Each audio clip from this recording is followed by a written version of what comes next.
7 मेच्या operation सिंदूरमध्ये मोठे 5 दहशतवादी ठार. युसुफ अझहर, अबू जुंदालसह मुदस्सर खान, हाफिज जमीलचा एअर स्ट्राईकमध्ये मृत्यू. ऑपरेशन सिंदूरमध्ये लष्कर ए तैयबाचा कमांडर अबू जुंदालही ठार. मृत्यूनंतर अबू जुंदालला पाकिस्तानकडून गार्ड ऑफ ऑनर. भारताकडून पाकच्या 8 एअरबेस आणि लष्करी तळांवर हल्ला. भारतीय एअरबेस सुरक्षित. पाककडून वारंवार भारतातील नागरी वस्त्यांवर हल्ला. भारतीय लष्कराची माहिती. भारतानं पाकिस्तानवर 6 बॅलिस्टिक मिसाईल डागल्या. पाकचा दावा. तर पाकच्या सरगोदा, रावळपिंडी, मुरीदसह शोरकोट आणि रहमयार खान एअरबेसवर स्फोट.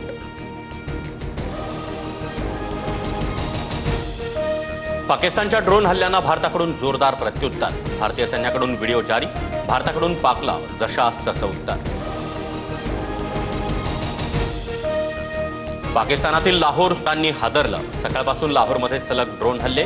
तर लाहोरच्या औद्योगिक क्षेत्रात देखील मोठा स्फोट. औद्योगिक क्षेत्रातील स्फोटाचं कारण मात्र अस्पष्ट. पाकिस्तानच्या रावळपिंडीतील नूर खान एअरबेसवर मोठा स्फोट. रहीम यार खान एअरबेसची धावपट्टी उद्ध्वस्त. पाकिस्तानकडून पुढील आदेशापर्यंत हवाई क्षेत्र बंद. एअरबेसवरील स्फोटानंतर पाकिस्तान सरकारचा निर्णय.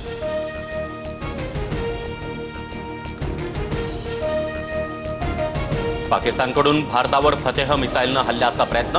भारताकडून फतेह मिसाईल नष्ट. सिरसाच्या भाजी मार्केटमध्ये फतेह मिसाईलचे अवशेष सापडल्याची माहिती. बलोच आर्मीचा पाक लष्करावर हल्ला. पाकिस्तानी लष्कराविरोधात बलूच आर्मीचे 39 ठिकाणी ऑपरेशन. 22 पाकिस्तानी सैनिक ठार.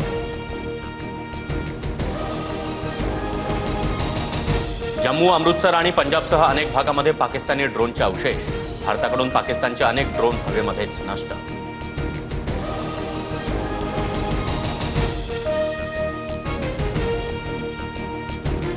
श्रीनगरच्या दल लेकमध्ये ड्रोनचे अवशेष. ड्रोनचे अवशेष तपास यंत्रणांच्या ताब्यात.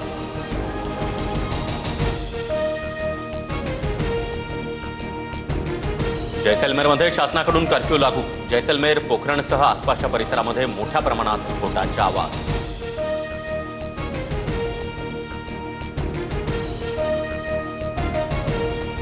IMF कडून पाकिस्तानच्या $1 अब्ज बेलआउट पॅकेजला मंजुरी. भारताविरोधात शस्त्रास्त्र मिळवण्यासाठी पाकिस्तान या पैशांचा वापर करणार असल्याची माहिती. भारताच्या हल्ल्यानंतर पाकिस्तान बिथरला. पाकिस्तानकडून इस्लामाबादमधील पेट्रोल पंप 2 दिवसांसाठी बंद.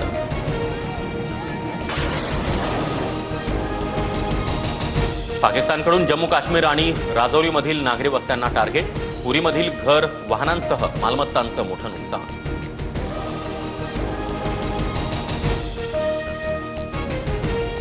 राजौरीमधील शाळेवर पाकिस्तानकडून गोळीबार. पाकच्या गोळीबारामध्ये शाळेचं नुकसान. शाळेतील खिडक्यांच्या काचाही फुटल्या.